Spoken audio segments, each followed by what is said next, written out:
Assalamualaikum warahmatullahi wabarakatuh. Waalaikumsalam warahmatullahi wabarakatuh. Kepada yang kami hormati Ibu Kepala Sekolah kami, Ibu Wahyuti, kepada yang kami hormati segenap tamu undangan, terkhusus untuk rekan-rekan kita dari RA Syekh Abdul Jabar yang sudah menyempatkan hadir. Terima kasih Ibu. Oke.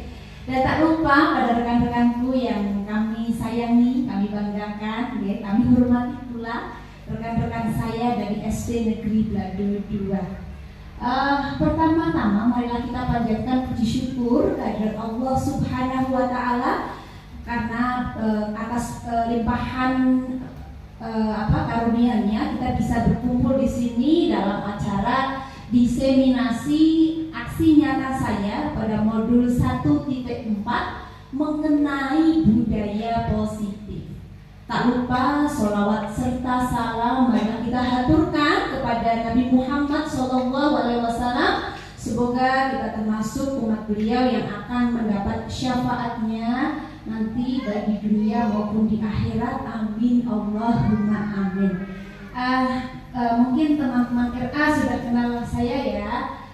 Saya akan memperkenalkan diri lagi, barangkali cuma tahunya sekilas busit-busit begitu. Perkenalkan Bapak Ibu, nama saya Siti Listiani Bapak Ibu. Kebetulan tahun ini saya mengikuti pendidikan calon guru penggerak angkatan 11. Dan ini sudah masuk bulan ketiga karena dimulai pada waktu bulan Juni, mohon maaf, meskipun Juninya akhir gitu ya. Kita anggap saja ini sudah mau 3 bulan begitu Ibu. Nah, sebagai tanggung jawab saya ketika sudah mempelajari modul 1.4, saya harus membagikan apa yang sudah saya pelajari kepada minimal 10 orang rekan saya. Nah, oleh karena itu saya beride nih sama Bu Yuti, Bu, kalau kita undang rekan-rekan kita dari RA bagaimana Bu, ini kan tetangga begitu seperti itu Ibu. Jadi alhamdulillah sudah berkenan hadir. Sekali lagi kami ucapkan terima kasih juga kepada rekan-rekan kami yang sudah meluangkan waktunya pada hari ini. Oke Mas, jadi tujuannya tadi adalah menyebarkan tadi budaya positif, ya Bapak Ibu. Nah, apa sih budaya positif? Jadi, budaya positif itu merupakan suatu nilai atau kebiasaan di sekolah yang berpihak pada murid agar mereka dapat berkembang menjadi pribadi yang kritis, bertanggung jawab sesuai dengan profil pelajar Pancasila. Jadi kebiasaan apa sih di sekolahan ini yang bisa menumbuh kembangkan potensi mereka sehingga mereka itu bisa menjadi karakter yang sesuai dengan profil pelajar Pancasila.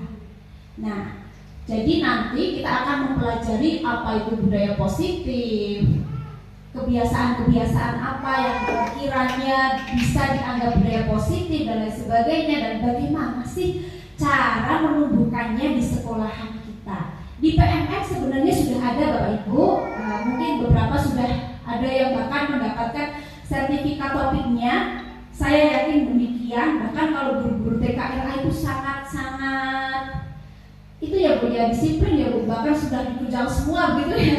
Kalau RA ada PMM-nya juga nggak Bu? Ada.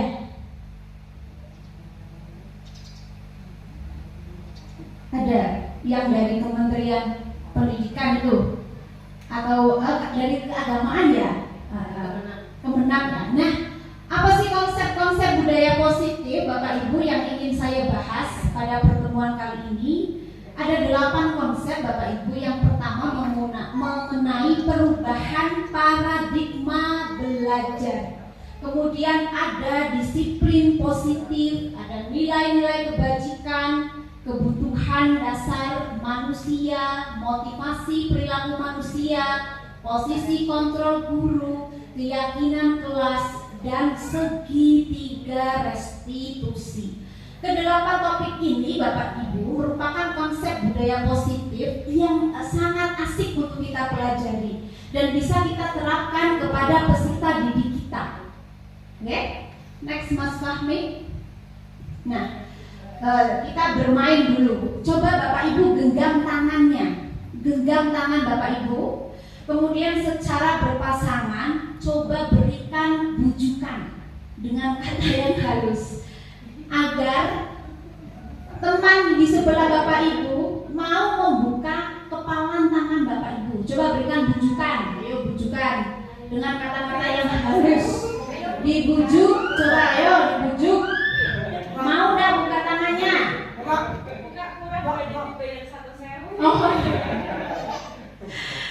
Coba dengan ancaman Bapak Ibu, dengan ancaman. Ada yang mau buka dipengaruhi oleh bujukan dan ancaman? Kira-kira ada enggak? Ada ya. Kira-kira yang bisa membuka ini itu orang lain apa diri Anda sendiri Bapak Ibu? Diri sendiri. Berarti yang mengontrol ini buka tutup itu orang lain apa kita ya? Diri kita. Betul sekali 100. Diri kita lah yang bisa mengontrol kita sendiri.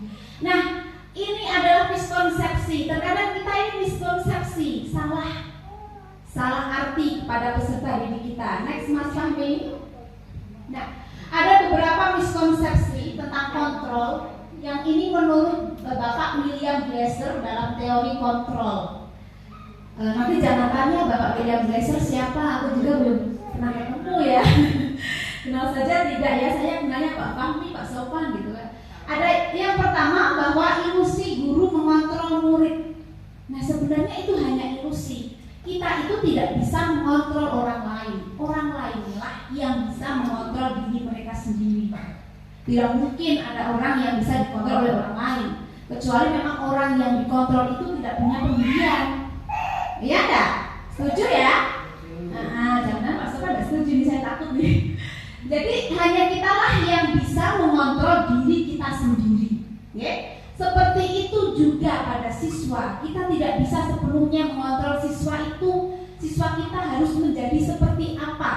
Kita mau harus siswa kita jadi kuning, harus siswa kita jadi biru dan lain sebagainya. Kita tidak punya kuasa. Karena meskipun dia adalah anak-anak, dia bisa mengontrol dirinya sendiri. Mas Pak? Oke. Kemudian ilusi yang kedua, bahwa semua penguatan positif, efektif dan bermanfaat. Tadi Bapak Ibu saya suruh memberikan bujukan, rayuan agar temannya mau membuka kepalan tangan.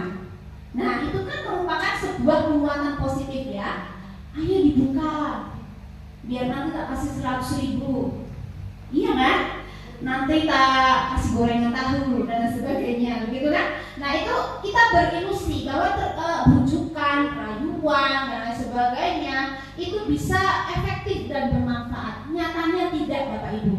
Menurut Bapak William Glasser ini sudah melakukan penelitian, nyatanya tidak efektif. Memang terkadang ada yang efektif, tetapi itu hanya berlaku jangka pendek. Ya, jangka pendek itu hanya sementara. Mas Fahmi? Kemudian ada ilusi yang ketiga, bahwa kritik dan membuat orang merasa bersalah itu dapat menguatkan karakter. Nah inilah Bapak Ibu yang terkadang saya juga lupa. Terkadang kok kamu begitu sih ya, kok berangkatnya kok siang, kok begini. Itu kan membuat orang lain merasa bersalah dengan memojokkan, mengintimidasi, dengan harapan orang lain itu akan terkontrol dalam artian dia akan berperilaku lebih baik sesuai dengan harapan kita. Tetapi nyatanya itu tidak berhasil Bapak Ibu, karena itu merupakan motivasi yang hanya dari luar, hanya jangka pendek saja. Kemudian ilusi berikutnya yaitu bahwa orang dewasa memiliki hak untuk memaksa.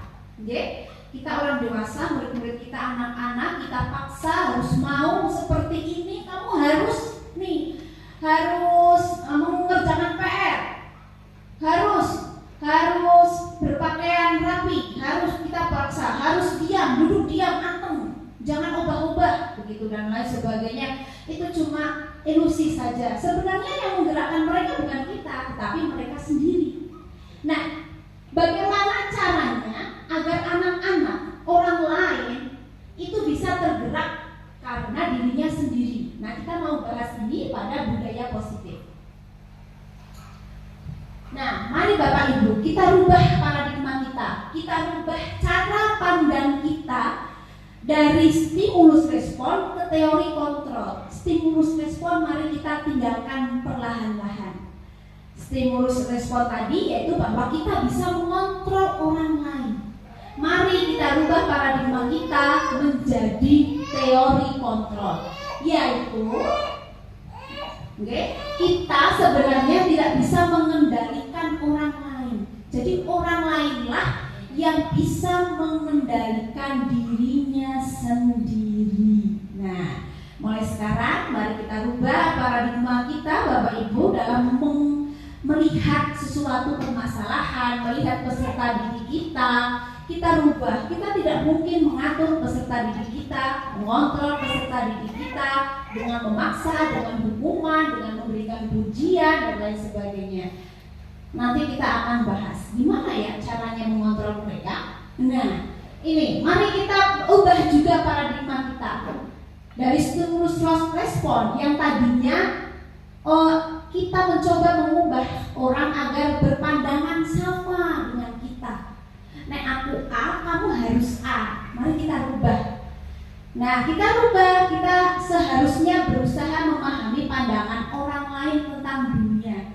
Karena setiap orang itu mempunyai pandangan yang berbeda-beda. Lebih baiknya kita berusaha memahami, jangan mengubah pandangan orang itu. Kemudian perilaku buruk dilihat sebagai suatu kesalahan, karena semua perilaku itu mempunyai tujuan.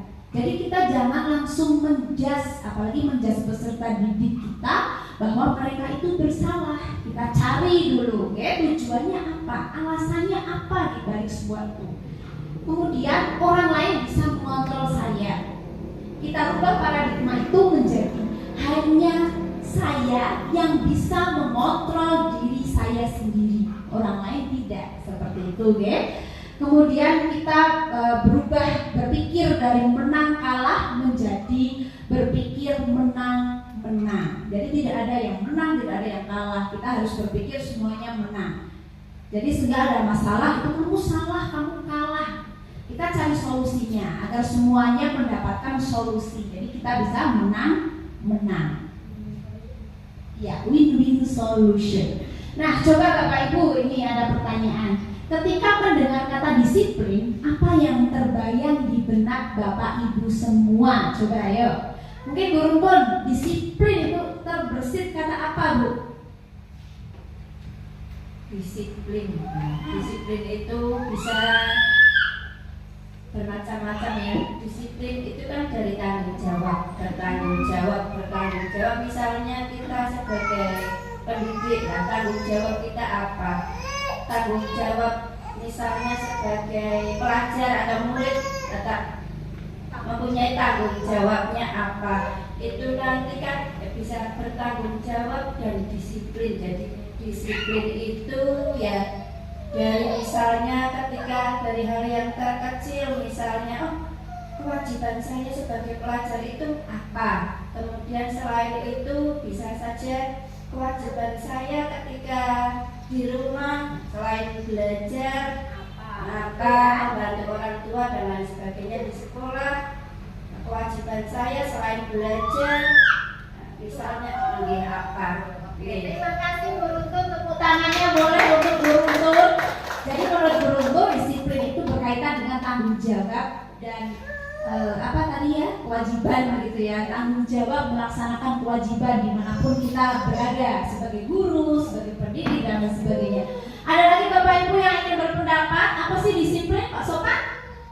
Disiplin apa ya Pak ya? Terima kasih Bu Siti. Disiplin itu adalah, kalau menurut teori yang pernah saya baca itu adalah suatu ketaatan atau kepatuhan kepada nilai-nilai yang dianggap atau disepakati memiliki positif di dalamnya, memiliki suatu atau nilai-nilai positif terhadap tanggung jawab juga. Intinya memang kepatuhan yang dirasa memiliki nilai-nilai yang positif dan diterapkan pada diri kita masing-masing sehingga menjadi tanggung jawab yang bisa kita pertanggungjawabkan. Seperti itu Bu Sena. Terima kasih Pak Sopan. Tepuk tangannya dong untuk Pak Sopan. Iya, disiplin kata Pak Sopan berkaitan dengan kepatuhan. Kalau beruntun berkaitan dengan tanggung jawab. Coba Pak Fahmi, next. Oke, iya betul sekali, semuanya betul. Tetapi umumnya dalam budaya kita itu disiplin tadi yang Pak Sopan sebutkan itu berkaitan dengan kepatuhan. Itu kalau paradigma lama begitu ya Pak Sopan ya. Jadi patuh terhadap peraturan, berangkatnya patuh ini karena terikat peraturan, itu namanya disiplin dan lain sebagainya. Nah, pada paradigma baru disiplin itu berasal dari kata disiplina. Ya, next Pak Sofi, Pak Fahmi. Disiplina itu artinya belajar Bapak Ibu, oke? Jadi belajar untuk memiliki tanggung jawab terhadap apa yang dilakukannya berdasarkan nilai-nilai yang diyakini. Betul sekali tadi Bu Rugun mengatakan bahwa disiplin itu berkaitan dengan tanggung jawab. Tanggung jawab di rumah karena dia meyakini bahwa nilai-nilai, oh ini nilai yang saya yakini yang akan saya laksanakan. Saya berangkat pagi, itu merupakan nilai yang saya yakini, yang saya akan laksanakan. Maka saya akan bertanggung jawab menerapkan itu. Saya mengerjakan tugas tepat waktu karena saya yakin bahwa itu adalah nilai yang bagus, nilai yang positif yang harus menjadi acuan saya dan lain sebagainya. Nah, ketika disiplin ini menjadi disiplin positif, ini menjadi suatu cara penerapan disiplin yang tujuannya peserta didik kita itu mempunyai motivasi internal. Jadi dia itu bisa bergerak disiplin sendiri tanpa ada pengaruh apapun dari luar, baik itu hukuman, baik itu pujian, baik itu penghargaan. Sebelum saya belajar guru penggerak, mungkin Pak, begitu Bu, sungguh Bu ini pengalaman. Tidak mungkin Pak, mosok anak kecil bisa begitu sendirinya, tidak ada yang menggerakkan, tidak ada hukuman, tidak ada penghargaan dan lain sebagainya. Gimana caranya Pak? Begitu kan? Sebelum saya mempelajari modul 1.4 ini. Setelah saya menggali lebih dalam, ternyata ada Ibu caranya. Saya bahkan sampai bertanya ketika ada Zoom meeting gitu ya, gimana Pak kalau kita sebagai guru ini sudah nasihati anak supaya begini tidak mau, memberikan motivasi hukuman tidak mau, begini tidak mau. Bagaimana Pak? Hentikan Bu. Jangan lakukan hukuman, jangan berikan penghargaan dan lain sebagainya karena itu akan merusak motivasi internal sang anak. Jadi jangan stop. Maka di SD pada kurikulum merdeka tidak boleh ada peringkat, tidak boleh ada hadiah karena mau menerapkan disiplin positif Ibu. Saya tadinya belum tahu apa sih ketarapannya, kok aneh temen begitu kan. Oh ternyata next Mas Fahmi yuk. Nah disiplin positif yang akan kita pelajari yaitu cara penerapan disiplin tadi yang mengajarkan anak bertanggung jawab dan menumbuhkan kesadaran diri berdasarkan nilai-nilai kebajikan. Seperti yang sudah saya katakan yang lalu-lalu bahwa anak itu mempunyai kodrat alami, potensi-potensi yang akan kita kembangkan, kita tumbuhkan, kita tebalkan sehingga karakter dan nilai-nilai kebajikan itu menjadi keyakinan pada anak. Sehingga apa? Tanpa kita suruh, tanpa kita beri hukuman, tanpa kita berikan penghargaan, anak akan melaksanakan sendiri karena motivasi internal yang ada dalam dirinya. Itulah tujuan dari disiplin positif. Kira-kira susah nggak Bu? Agak susah ya, kita mulai sedikit demi sedikit karena paradigma kita dari dulu begini. Hukuman itu efektif, penghargaan itu akan memotivasi peserta didik, pujian apalagi dan lain sebagainya. Tetapi ternyata itu salah, karena tidak berefek jangka panjang.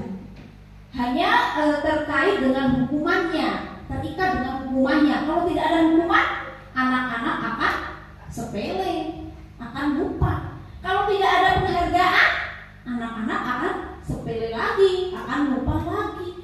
Maka bagaimana caranya? Agar memahami dan menyadari berdasarkan motivasi intrinsik tadi, bukan akibat dari perasaan, pujian maupun hukuman. Pak Fahmi, next. Iya.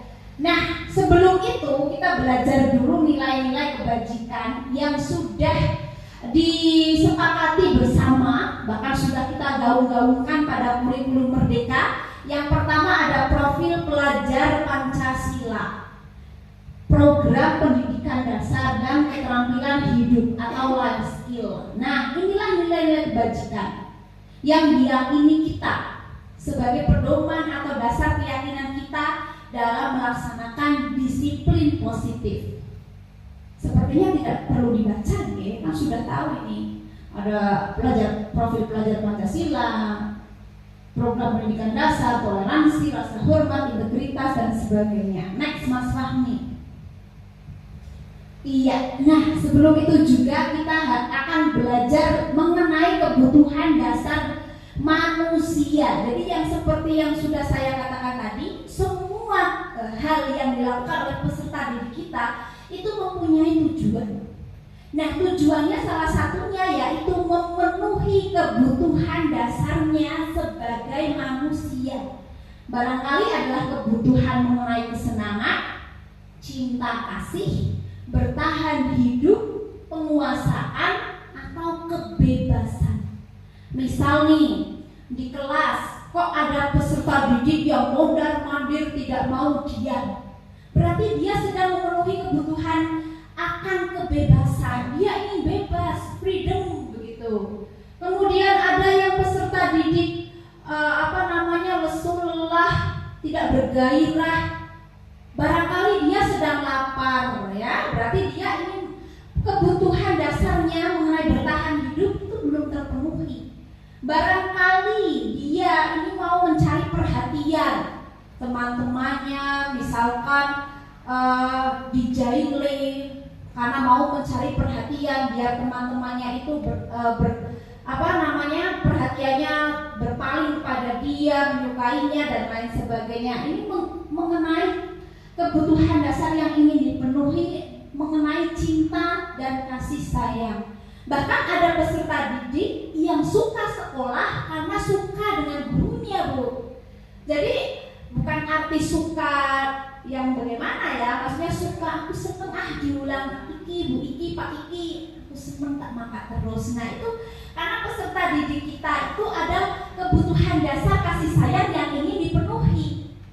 Oke, ada juga peserta didik yang lendat-lendat begitu ya, mungkin TK ini banyak lendat-lendat, kita dielus begitu, Bu Guru salim lagi dan lain sebagainya. Nah itu juga kebutuhan dasar mengenai kasih sayang. Ada yang peserta didik sukanya, saya Bu Guru, saya mau memimpin. Nah ada ya, banyak banget ya, saya Bu Guru, saya maju dulu. Nah itu ada peserta didik yang seperti itu ingin memenuhi kebutuhan dasarnya mengenai penguasaan. Jadi jangan kita langsung mengejudge, oh dia begini, oh dia begitu, karena ternyata semua itu punya tujuan. Barangkali peserta didik kita ini di rumah kurang mengenai kasih sayang, kurang kesenangan dan sebagainya, sehingga di sekolah itu dia berusaha memenuhi kebutuhan dasar itu. Seperti itu, nggih. Tadi kesenangan, misalnya senang bergurau, sidik-sidik guyon dijelaske, malah jadi koncone, ngejak guyon dan lain sebagainya. Next, Mas Fahmi. Nah, kita berpikir coba bareng-bareng. Belum Pak Fahmi? Ya. Ada Pak Bekti ini. Pak Bekti ini guru kelas 6 di SD Jamprang, sedang bingung menghadapi peserta didiknya yang bernama Rafa. Loh, Rafa ini kok setiap hari ini ya dikeluhkan oleh teman-temannya karena seringkali meminta bekal makan siang. Oke, nah sekarang kita berandai-andai jika panjenengan ini menjadi Pak Bekti, apa kira-kira yang akan panjenengan lakukan? Nah, kemudian kira-kira alasannya Rafa melakukan hal itu apa ya? Mungkin dari guru TK saya mau suaranya yang cantik derita ini Bu Nila ya. Ayo Bu, kira-kira kalau Bu Nila dari Pak Bekti, ini Bu Nila akan melakukan apa yang mau dilakukan Bu Nila? Coba yuk. Iya. Oh Bu Bekti, ya Bu Bekti. Oke, dalam kondisi ini kan anaknya memaksa meminta bekal temannya. Nah, kita ke anaknya dulu. Ke anaknya dulu kita tanya dulu kenapa kok selalu minta bekal temannya. Nah, barangkali si anak ini mungkin tidak suka dengan bekalnya sendiri. Ya. Nah, itu sikap guru. Ya, ada baiknya harus pertama menasihati anaknya untuk menyukai apa yang sudah dibawakan oleh orang tuanya. Iya.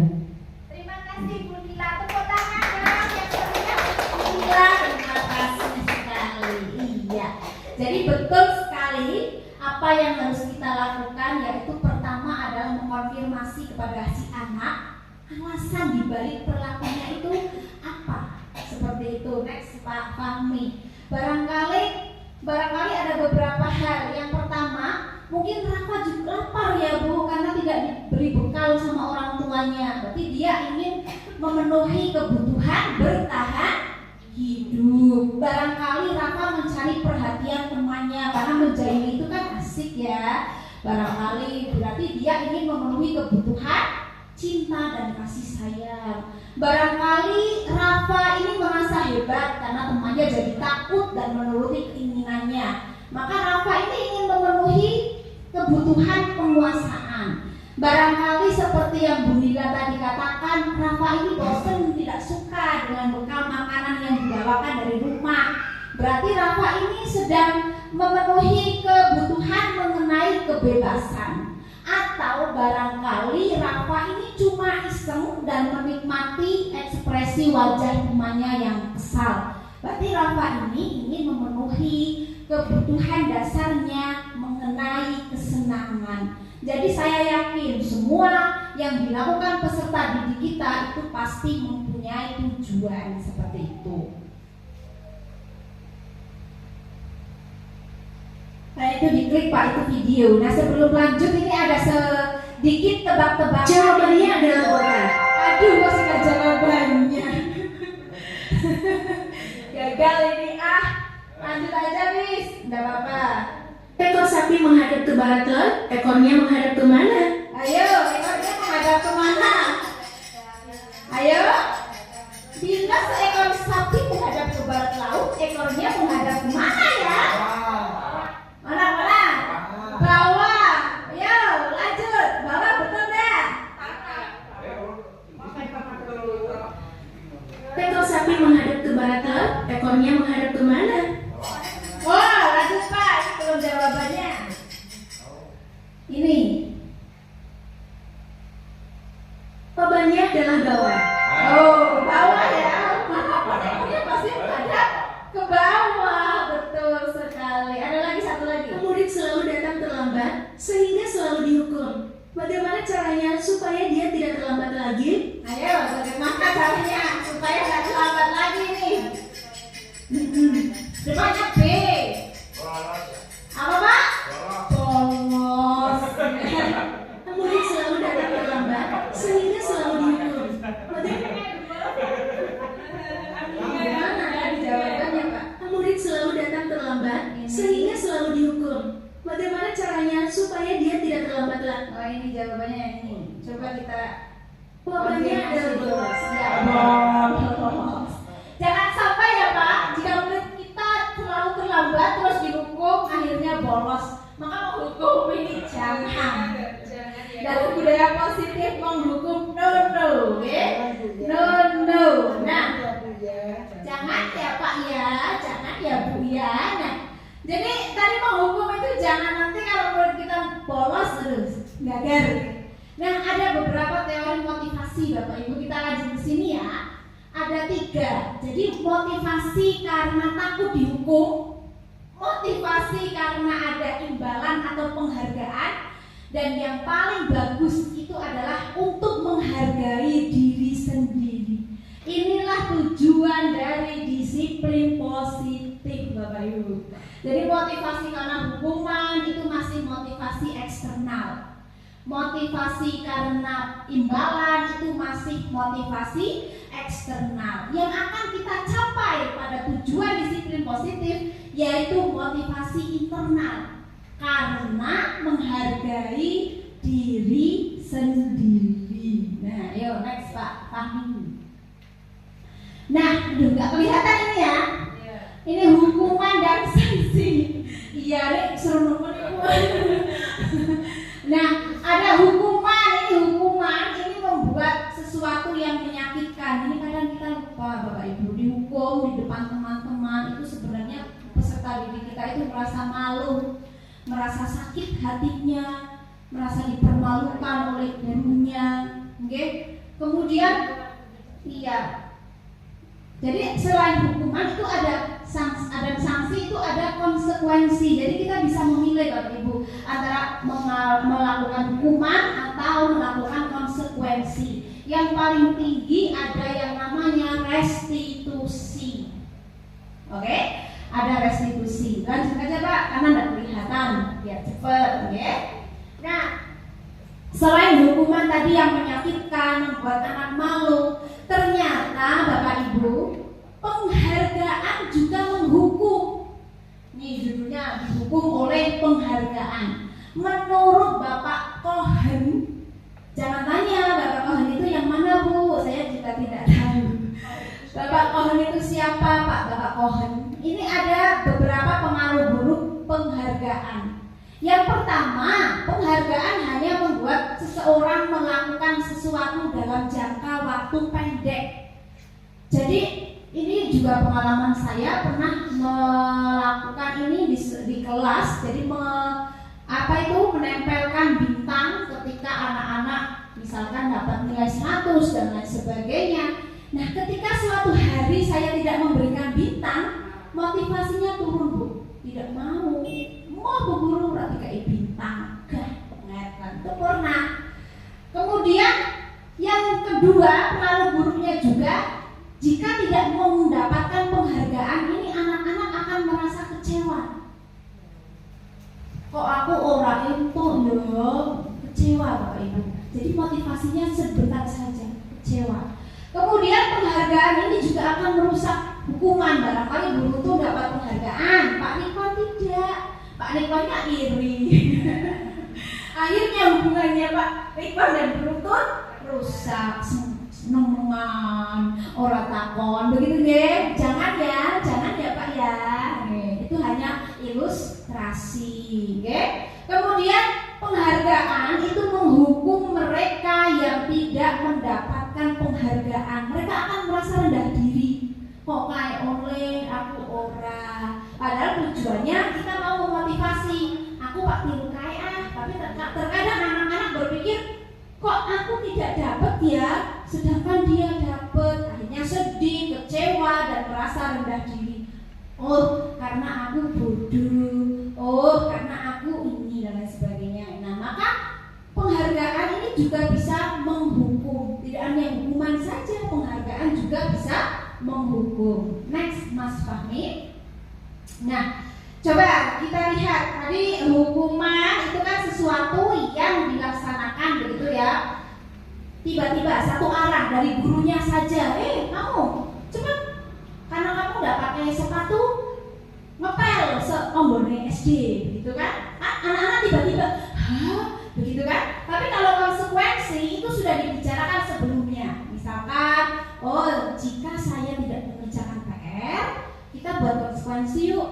Nanti kalau yang tidak mengerjakan PR harus mengerjakan di luar, atau harus nanti sepulang sekolah dikerjakan, atau nanti konsekuensinya tidak istirahat tetapi harus mengerjakan PR. Nah, jadi ketika ada sesuatu yang sudah diketahui dua arah, anaknya sudah tahu nih, gurunya juga sudah tahu, itu namanya konsekuensi. Tapi ketika hukuman itu biasanya bersifat tiba-tiba, memaksa, dan anak itu merasa kok begini, seperti itu ya. Coba Pak, next kita main game dulu. Ada beberapa ini, jangan ditutup lagi gitu ya. Anak disuruh mencabut rumput karena terlambat hadir di sekolah. Kira-kira ini hukuman apa konsekuensi Bapak Ibu? Hukuman, yakin? Oh yakin. Oke Pak, next, sudah yakin? Oke. Jeng jeng, ya betul hukuman. Bagus Bu Is, tepuk tangan dong buat Bu Is. Biar nggak ngantuk, tepuk tangan ya Bu ya. Lanjut. Membersihkan coretan yang dibuatnya di meja tulis. Kira-kira apa? Konsekuensi. Yakin Pak Rifan nggak mau ganti? Oh yakin. Jeng jeng jeng, ya betul. Konsekuensi. Lanjut Bapak. Murid diminta untuk push up 15 kali karena tidak menggunakan masker ke sekolah. Hukuman. Oke betul, hukuman. Lanjut. Menggantikan kertas tugas teman yang telah dicoret-coret. Konsekuensi. Lanjut. Berjemur di lapangan basket pukul 12 siang karena mengobrol dengan teman. Hukuman. Betul gak ya? Oke betul, luar biasa. Lanjut Pak Fahmi. Murid diminta bertelanjang kaki sepanjang hari karena tidak menggunakan sepatu warna hitam sesuai peraturan sekolah. Apa Pak Fahmi? Hukuman. Betul sekali. Lanjut Pak Fahmi. Sudah paham berarti. Berdiri di depan kelas sambil mengangkat kaki satu karena tidak bisa menjawab pertanyaan. Hukuman katanya. Oke betul, hukuman. Nah, jadi Bapak Ibu sudah mengetahui mengenai hukuman ya. Nah, sekarang kita akan membahas mengenai posisi kontrol guru Bapak Ibu. Ada 5 posisi kontrol guru. Yang pertama penghukum. Kira-kira kalau penghukum Bapak Ibu sudah ada gambaran? Tadi ya, tidak mengerjakan. Ayo push up 15 kali. Pemantau, pembuat merasa bersalah, teman, manajer. Ini tak jelaskan satu-satu. Penghukum, ketika ada seorang anak yang kita anggap tidak melakukan kedisiplinan, kita akan menghukum. Biasanya guru langsung menghardik. Kok kamu tidak mengerjakan ini? Ayo push up 15 menit. Ayo pulang, diambil. Terus dikandani kok.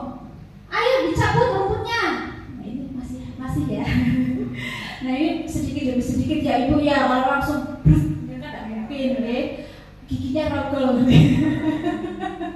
kan ancap langsung sedikit demi sedikit. Pemantau, nah ini pemantau tadi konsekuensinya apa ya kalau kamu melakukan ini. Jadi kita bertanya, jangan kita yang konsekuensinya kan harus begini ya. Jangan, kita tanya ke anaknya konsekuensinya apa ya, biar anaknya yang menjawab gitu deh. Pembuat merasa bersalah. Guru kan stres dari ini aku gambar terus nang begitu kan anak-anaknya, aduh gara-gara aku gurunya jadi stres begitu kan bu guru kan jadi sedih kalau kamu nggak bawa ini kan jadi merasa bersalah ya. Oh muridnya mikir be orang yang boten kan. Murid-murid di Sambokor ini sangat perhatian sama bapak ibu gurunya. Itu muridnya Pak Sopan ya di sana ya. Iya. Kemudian teman, nah ini teman, apa sih kita katanya dengan bahasa teman. Jadi malah ini anak-anaknya akan meremehkan kita suatu saat, guru atau merasa kecewa ketika kita misalkan melakukan disiplin, menerapkan sesuatu yang lebih ketat, begitu anak-anak akan merasa kecewa. Wis yuk, apa jahal gitu kan dan sebagainya. Nah, posisi yang paling bagus itu adalah sebagai posisi manajer. Ini di BMM sudah diurutkan pasti sudah katam begini. Ya, coba di next Pak ada penjelasannya di sini. Nah, ada penghukum, membuat merasa bersalah, teman, pemantau, dan manajer. Seperti tadi yang sudah saya jelaskan secara sekilas, posisi manajer ini adalah posisi yang bisa kita gunakan sebagai kontrol kita sebagai guru agar disiplin positif ini tercapai Bapak Ibu. Caranya apa? Yaitu dengan mengajukan pertanyaan. Apa ya yang kita yakini? Karena kita sebelumnya sudah membuat keyakinan kelas. Setelah ini nanti kita akan membahas itu. Kemudian kata-kata ini akan menguatkan pribadi anak. Jadi anak itu, oh iya ya, apa ya keyakinanku? Jadi aku, bukan kamu, bukan guru, bukan hukumannya apa, bukan penghargaannya apa, tapi yang aku yakini apa ya. Jadi kembali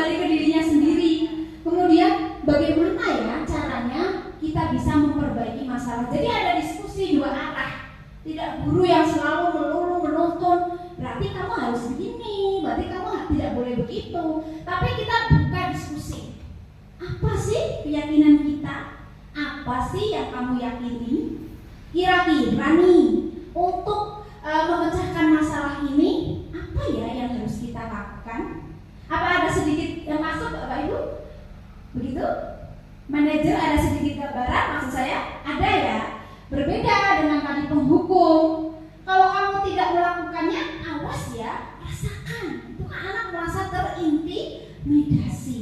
Aduh, ini yang salah, ini yang begitu kan? Tapi dia tidak ada terbersih dalam pikirannya, apa ya yang harus aku lakukan untuk memperbaiki kesalahanku. Tapi langsung pada diri anak, aku salah, aku orang yang salah. Begitu dia merasa langsung berkecil hati. Next, Pak Fahmi.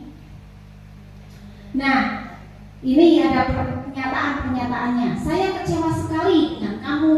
Ini buat orang merasa bersalah. Kamu tidak pernah benar melakukannya, salah terus. Ini penghukum. Ayolah lakukan demi ibu, ayo lakukan demi bapak ya. Mau ya demi ibu ya, demi teman. Kemudian apakah kamu mau mendapatkan stiker bintang hari ini? Ini pemantau ya. Kemudian bagaimana kamu bisa menyelesaikan masalah ini? Nah, ini manajer. Jadi anak itu nanti akan terbiasa bertanya pada dirinya, iya ya, kalau saya ada salah, itu cara penyelesaiannya bagaimana? Lanjut Mas Fahmi. Nah, coba ini ada kasus ini. Pada hari Senin, Pak Harun tidak masuk sekolah. Pak Harun merupakan guru matematika. Saat itu Bu Wati menggantikan Pak Harun. Bu Wati baru 1 tahun menjadi guru SMP. Beberapa murid perempuan, Vivi dan Natali, ini mengetahui hal ini dan mulai menggunakan kesempatan dan bersikap seenaknya karena tadi Pak Harunnya tidak masuk. Tertawa dan tidak mengindahkan kehadiran Bu Wati. Bu Wati mencoba menyapa Vivi dan Natali dengan ramah sambil mengingatkan untuk tetap fokus pada tugasnya. Ayolah tugasnya dikerjakan. Nanti ibu ditegur Bapak Kepala Sekolah kalau kalian tidak mengerjakan tugas. Tolong bantu ibu ya. Namun Vivi dan Natali malah jadi tertawa. Ah, ibu santai aja bu. Mereka tetap tidak mengerjakan tugas dan malah mengobrol. Nah, kira-kira posisi kontrol apa yang sedang dilakukan oleh Ibu Wati? Kira-kira dengan kata-kata seperti ini, ayolah tugasnya dikerjakan. Apa bu? Teman, luar biasa. Teman, betul sekali. Jadi dengan kata-kata, ayolah tugasnya dikerjakan. Nanti ibu ditegur Bapak Kepala Sekolah, gitu kan? Terkadang kita begitu ya, saya maksudnya. Lanjut Pak Fahmi. Jadi Pak Bu Wati ini sedang melakukan posisi kontrol teman. Nah ini ada Bapak Ibu tadi yang manajer itu kita perlu adanya keyakinan kelas. Nah apa sih keyakinan kelas? Keyakinan kelas itu nilai-nilai kebajikan atau prinsip-prinsip universal yang disepakati bersama secara universal. Nah lanjut aja Pak Fahmi. Nah dari ini Bapak Ibu, jadi budaya positif ini akan tercipta manakala kita sudah mempunyai keyakinan kelas. Okay? Kemudian peraturan kelas ini kita uraikan menjadi keyakinan kelas, kita sarikan menjadi keyakinan kelas. Kemudian karena semua peserta didik sudah mempunyai keyakinannya sendiri-sendiri, tadi nilai-nilai universal sudah diyakini dalam hatinya, maka akan terciptalah lingkungan yang positif. Kemudian apa yang terjadi? Maka budaya positif akan tercipta. Jadi dari keyakinan kelas, lingkungan yang positif dan budaya positif akan tercipta. Sehingga keyakinan kelas ini dapat membangun budaya positif sekolah.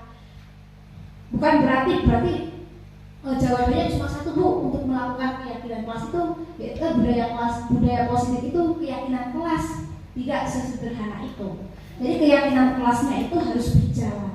Kita sebagai guru dan harus benar-benar melaksanakan keyakinan kelas ini. Next Pak Fahmi. Nah, jadi keyakinan kelas ini bisa diambilkan dari peraturan yang kelas yang kita buat bersama peserta didik. Jadi keyakinan kelas itu jangan kita buat sendiri Bapak Ibu, ujuk-ujuk. Jadi kalau keyakinan kelasnya dewe ya setuju.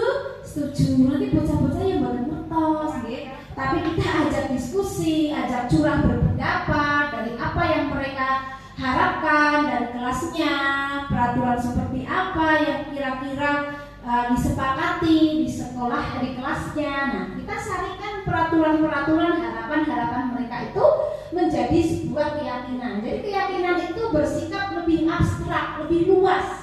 Misalkan selalu kembalikan buku ke tempatnya. Ini kita sarikan menjadi keyakinan tanggung jawab. Kelas 1 meyakini bahwa tanggung jawab adalah nilai yang baik, misalkan seperti itu. Dilarang mengganggu orang lain, ini menghormati orang lain dan diri sendiri dan lain sebagainya. Jadi ini lebih abstrak. Kita sarikan peraturan-peraturan tadi menjadi keyakinan-keyakinan. Nah, dari mana didapat? Dari curah pendapat dan dengan peserta didik Bapak Ibu semua.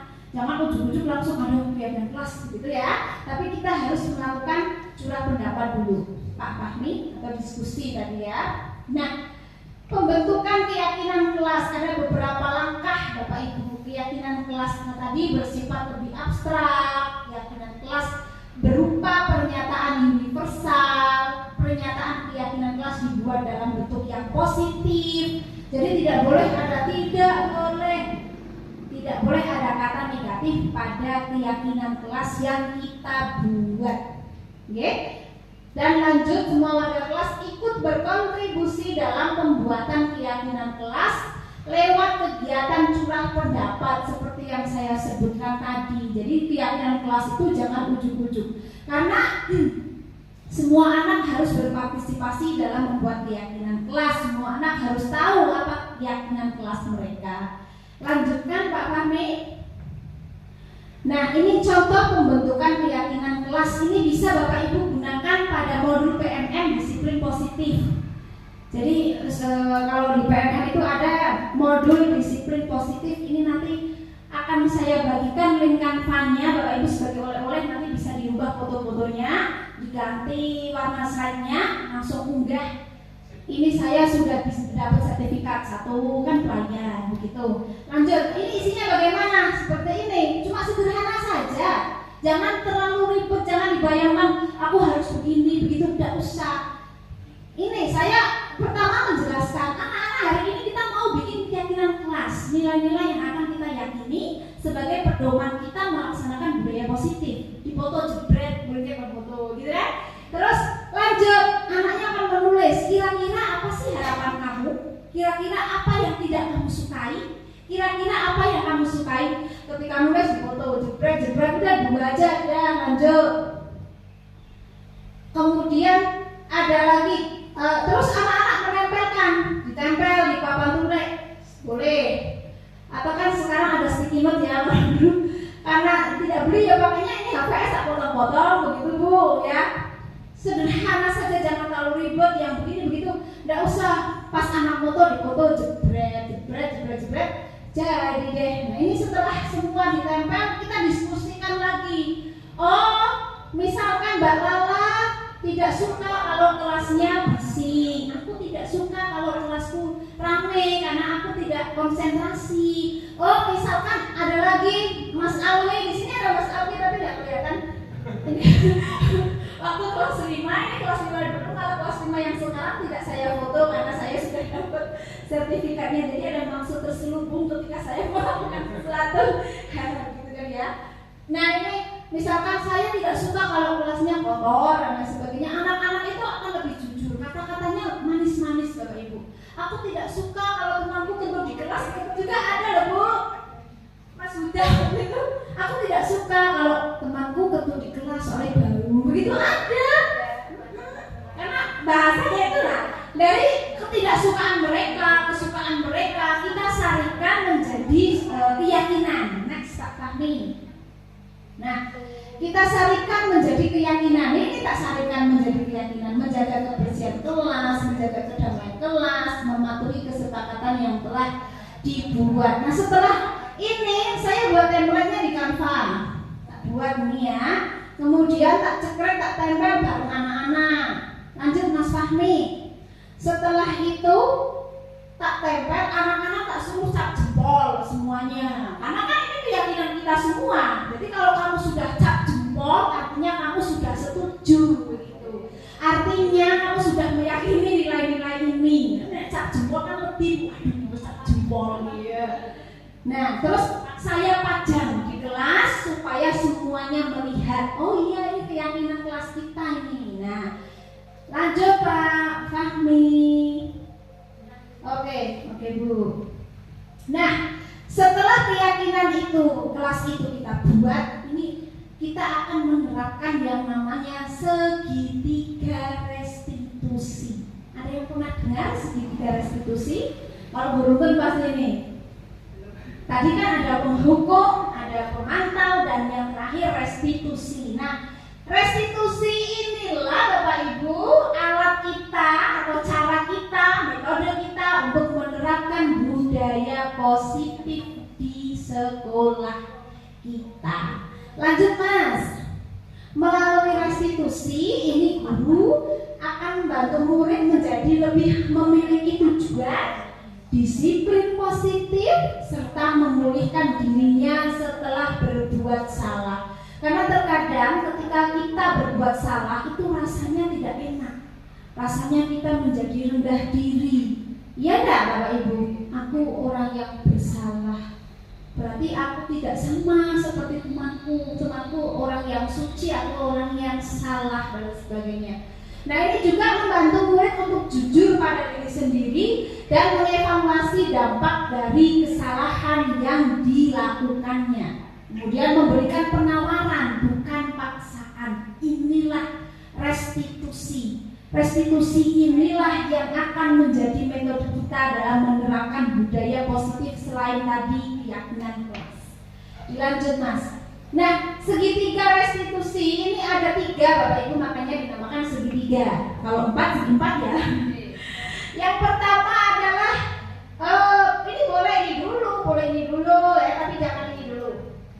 Boleh menstabilkan identitas dulu atau validasi tindakan yang salah, kemudian menanyakan keyakinan. Dalam menstabilkan identitas, nah ini kita membuat anak yang tadinya merasa bersalah, merasa dia di titik yang rendah, kita angkat, ya, kita berikan motivasi. Setiap orang itu pasti kok melakukan kesalahan. Nah, jadi anak-anak, oh iya Bu, iya, bukan cuma kamu, semua orang itu pernah melakukan kesalahan. Ini menstabilkan identitas yang tadinya dia merasa menjadi anak yang bersalah. Akhirnya, oh iya ya, aku kan orang yang bersalah. Yang lain juga pernah melakukan kesalahan. Kamu bukan satu-satunya yang pernah melakukan ini, kan seperti itu. Jadi menstabilkan identitas anak yang tadinya merasa bersalah. Jadi identitasnya dia akan bilang, oh iya, bukan aku saja yang pernah berbuat salah. Kemudian ada validasi tindakan yang salah. Oke, kita kamu tentu punya alasan mengapa kamu melakukan ini, begitu. Adakah cara yang lebih efektif untuk mendapatkan apa yang kamu butuhkan? Jadi kita berdiskusi. Jangan langsung gurunya, harusnya kamu begini loh, Nok. Jangan begitu, kan begitu. Kita ajak diskusi dua arah. Kemudian yang terakhir yaitu menanyakan keyakinan. Apa sih keyakinan kelas kita? Nilai-nilai apa ya yang sudah kita sepakati? Jadi nanti anak akan berpikir, oh iya ya. Berarti dia menuju ke dirinya sendiri. Oh iya, bukan yang lain. Lanjut Mas Fahmi. Nah, ini tahapan segitiga restitusi tadi, menstabilkan identitas dengan mengatakan nggak apa-apa kok, berbuat salah itu tidak apa-apa dan lain sebagainya. Next. Validasi tindakan yang salah, kita menanyakan alasannya, tadi sudah saya jelaskan. Lanjut Mas Fahmi, validasi tindakan yang salah, tadi sudah. Kemudian menanyakan keyakinan, apa yang kita percaya sebagai atau sebagai keluarga. Next. Nah, ini ada video ini merupakan demonstrasi kontekstual saya. Jadi ini ada Mbak Naura yang membantu saya. Jadi mohon maaf Ibu, ini Mbak Naura itu bukan benar-benar terlambat ya, ini cuma acting begitu ya. Nah, kita saksikan aja bareng-bareng Bapak Ibu.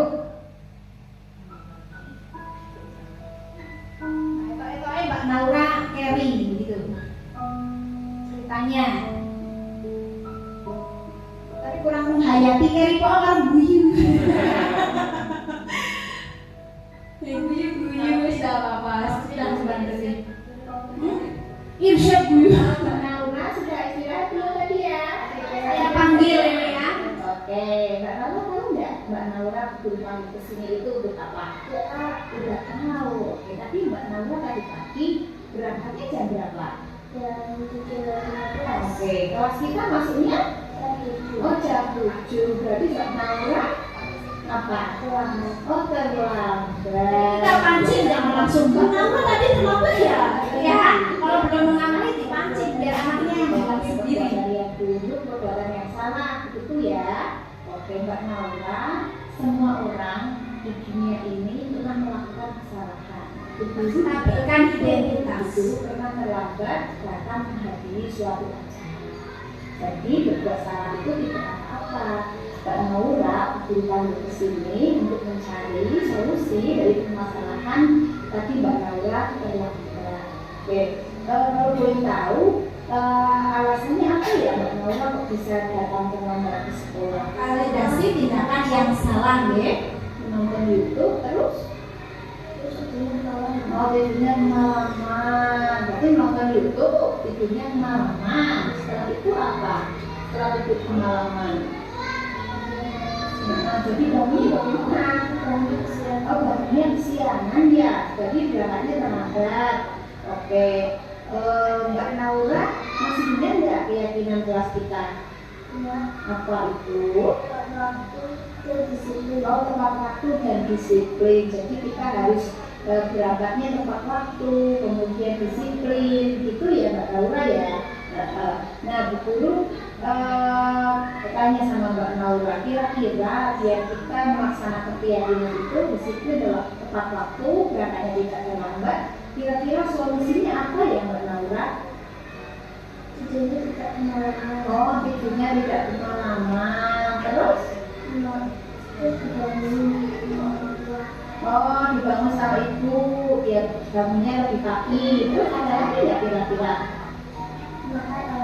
Oh, memakai alarm. Berarti nanti memakai alarm supaya nanti bangunnya lebih pagi, gitu ya.